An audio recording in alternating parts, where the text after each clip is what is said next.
estudo das plantas, reino plantae ou metáfita. Nesta aula estaremos falando das algas superiores e das briófitas. Antes de iniciarmos o nosso estudo, convém salientar que uma das áreas mais polêmicas dentro da biologia é a área da sistemática ou taxonomia. Por que eu lhe falo isso? Porque as algas, ora estão classificadas como protistas, ora estão classificadas como plantas. Por que isso? Por causa da presença de tecidos não verdadeiros em sua estrutura. Neste caso, alguns cientistas classificam todas as algas, exceto as procariontes. Classificam essas algas como protistas. Alguns autores classificam estas mesmas algas, que nós chamamos agora de superiores, como plantas. Portanto, dependendo do autor, elas podem estar em um reino ou em outro. No nosso estudo, nós estaremos classificando as algas superiores, ou seja, as algas mais complexas, como plantas. Vamos começar falando das características gerais desses organismos. As algas superiores e as briófitas são classificadas como criptógamas, ou seja, organismos que não apresentam flores, frutos ou sementes. Esses dois grupos de vegetais que estamos estudando não apresentam vasos de condução de seivas, portanto, são classificados como avasculares ou atraqueófitas. As algas, elas são consideradas plantas talófitas. O que significa uma talófita? Que não apresenta em sua estrutura órgão ou tecido verdadeiro em nenhuma de suas fases de vida. As briófitas, porém, já são consideradas plantas cormófitas. Pelo menos em uma das fases de sua vida, já apresentam uma estrutura ou órgão verdadeiro. No caso, já apresentam folhas verdadeiras. Convém aqui salientarmos algumas definições. O que são talófitas? Do grego talós, significando ramo verde, e fíton, planta. Talófita era um termo antigo usado para designar os vegetais mais inferiores, que não apresentam tecidos ou órgãos verdadeiros. Portanto, não apresentam raiz verdadeira, caule verdadeiro ou folhas verdadeiras, não possuindo também nem flores nem frutos. As talófitas são portadoras, portanto, de rizóides, cauloides e filóides, substituindo, respectivamente, as raízes, os caules e as folhas. O termo cormófitas, também derivado do grego cormos, tronco, e fíton, planta, é um termo utilizado para designar um dos dois grandes sub-reinos em que eram divididas as plantas nas classificações antigas. As cormófitas englobavam as plantas dotadas de caules bem definidos e não simplesmente talos, podendo ou não revelar folhas, flores e frutos, bem como vasos condutores de seivas, plantas vasculares e avasculares, respectivamente. São modernamente chamadas de embriófitas e compreende duas divisões, briófitas e traqueófitas. Esta última englobando as plantas portadoras de vasos, como as pteridófitas, gimnospermas e angiospermas. Entre as cormófitas ou embriófitas, apenas as briófitas não possuem raízes e sim rizóides. As algas podem viver em ambientes aquáticos ou terrestres, sendo que os ambientes aquáticos podem ser ambientes dulcícolas, ou seja, de água doce, ou ambientes marinhos, água salgada. As briófitas já encontram-se em lugares úmidos e sombreados. Algumas, porém, também são aquáticas. Esses dois grupos de vegetais apresentam seus gametas masculinos flagelados, o que justifica a necessidade de muita água para esses vegetais poderem fazer a sua reprodução. O tamanho de um vegetal, ou seja, o seu porte, está intimamente relacionado com a presença de vasos condutores de seivas. No caso, nem as algas superiores, nem as briófitas apresentam esses vasos condutores de seivas.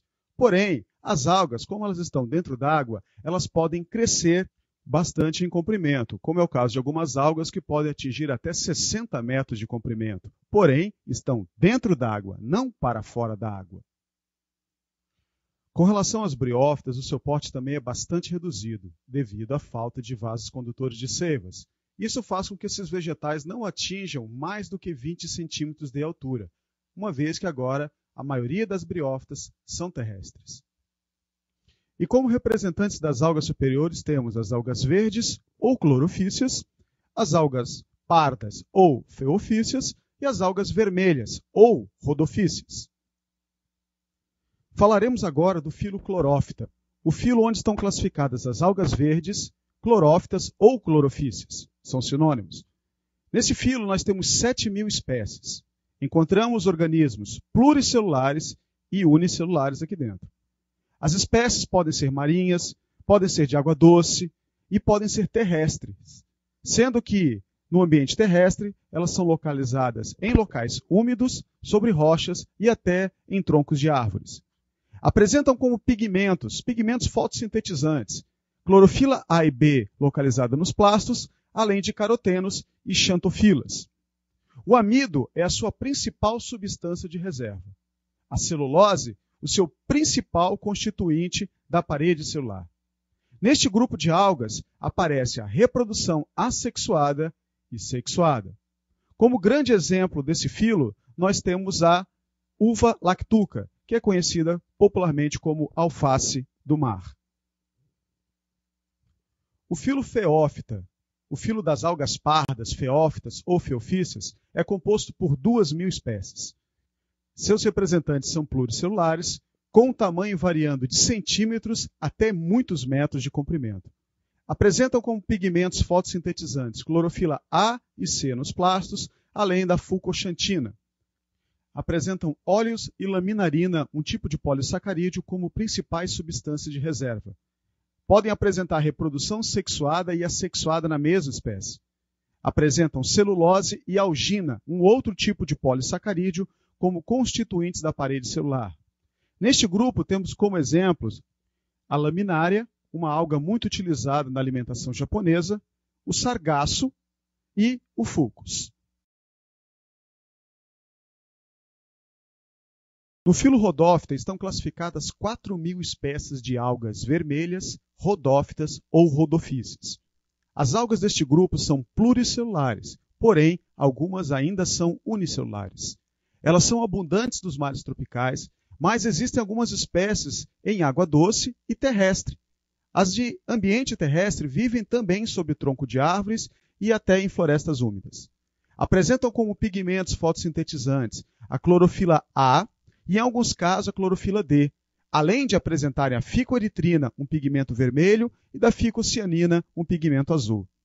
Elas podem apresentar o amido das florídeas, que é um tipo de polissacarídeo semelhante ao glicogênio dos animais, como substância de reserva.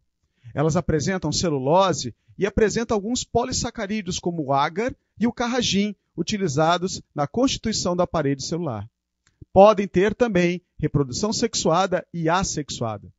Comercialmente, essas algas podem fornecer a carragenina, um tipo de matéria-prima utilizada na fabricação de doces e gelatinas, e o agar, utilizado em laboratórios como meios de cultura. Como representantes, temos a lamentária e a coralina. A reprodução nas algas é bastante variável. Tudo vai depender de cada espécie que nós estamos tratando. Elas podem apresentar uma reprodução assexuada, que no caso pode ser uma divisão binária, uma fragmentação e até a formação de determinados tipos de esporos, no caso a zoosporia. E podem apresentar reprodução sexuada por mecanismos de fusão celular, conjugação e também por metagênese, ou seja, a alternância de gerações. E no caso das algas, muitas espécies apresentam a geração gametofítica muito semelhante à geração esporofítica, ou seja, elas são idênticas na sua aparência, o que dificulta a sua visualização. Para falar um pouquinho mais da reprodução das algas, no caso a metagênese, vamos tomar a uva lactuca como exemplo, ou seja, aquele alface do mar. Vamos começar por este ponto, onde nós temos um esporófito diploide.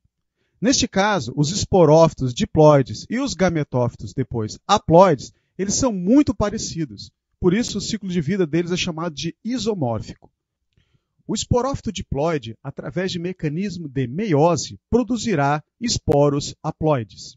Esses esporos haploides se desenvolverão através de mitose e se transformarão em gametófitos haploides.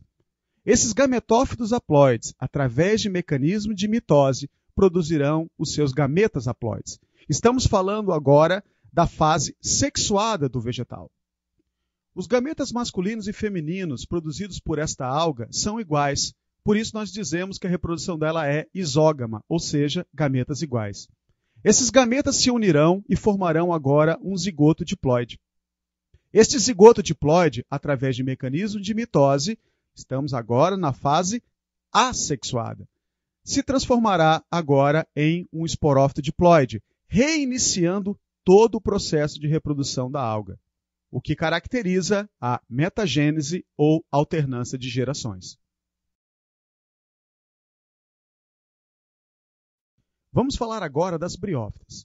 As briófitas apresentam como representantes os musgos, as hepáticas e os antóceros. Na reprodução das briófitas ocorre a alternância de gerações, ou seja, a metagênese.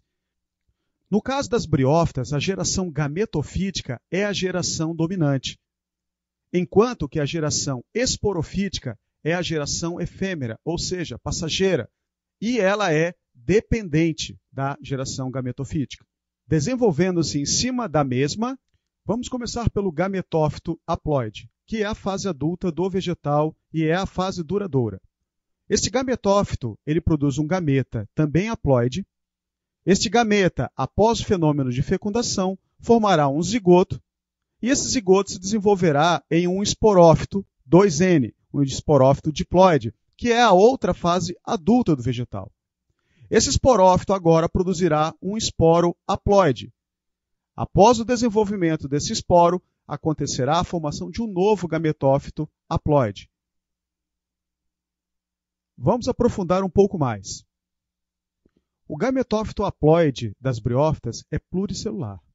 Através de mecanismos de mitose, acontecerá a produção de seus gametas, haploides e, neste caso, unicelulares.